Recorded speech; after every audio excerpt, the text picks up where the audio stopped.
un monde polarisé.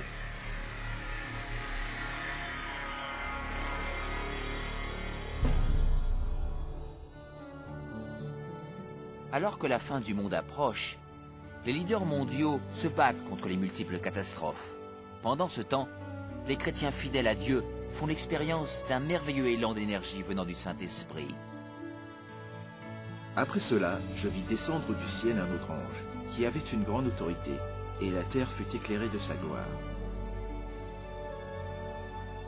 Ce grand pouvoir qui illumine le peuple de Dieu, c'est le Saint-Esprit. Avec une sainte audace, il témoigne pour Dieu, implorant les églises pour qu'elles se réforment et appelant les égarés à venir vers le Christ.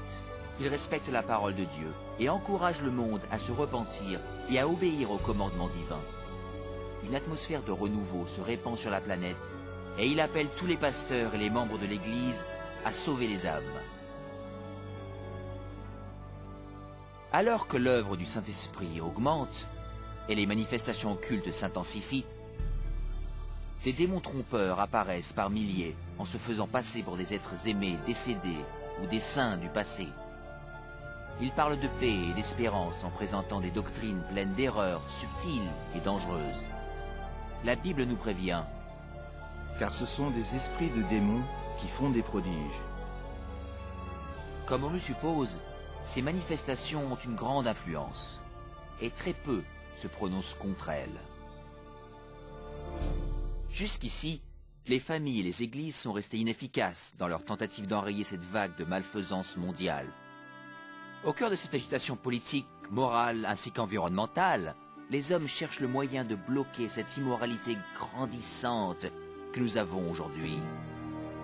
Poussés par les électeurs, les leaders religieux et politiques mettent en place des mesures légales plus fortes pour restaurer les principes divins et la paix.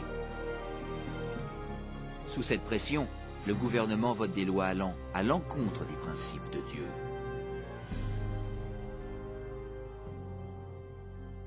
Mais ce n'est pas la première fois dans l'histoire que cela se produit.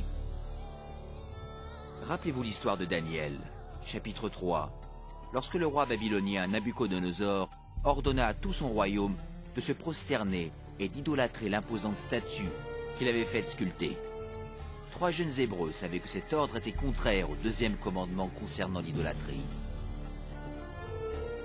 Déterminés à rester fidèles à Dieu, ils refusèrent de se prosterner. Le roi les fit jeter au bûcher. Mais Dieu intervint miraculeusement et leur sauva la vie. Et il y a également l'histoire de Daniel dans la fosse aux lions, lorsque le roi de Perse proclama une loi interdisant de vénérer tout autre dieu que lui-même durant 30 jours. Daniel savait qu'en obéissant à cette loi, il devait violer le premier commandement de Dieu. Il continua à prier Dieu ouvertement et quotidiennement, mettant sa vie en danger. Les ennemis de Daniel rapportèrent ces faits au roi qui, à contre-cœur, fit jeter son fidèle servant dans la fosse aux lions. Dieu manifesta encore son pouvoir et épargna miraculeusement la vie de Daniel. Et de la même manière, l'Apocalypse prédit qu'une force maléfique poussera les gouvernements à mettre en vigueur des lois indiquant comment l'on est censé adorer Dieu. Elles sembleront promouvoir la moralité. En réalité, elles prépareront le monde à accepter la marque de la bête et l'Antéchrist. Car il s'élèvera de faux Christ et de faux prophètes.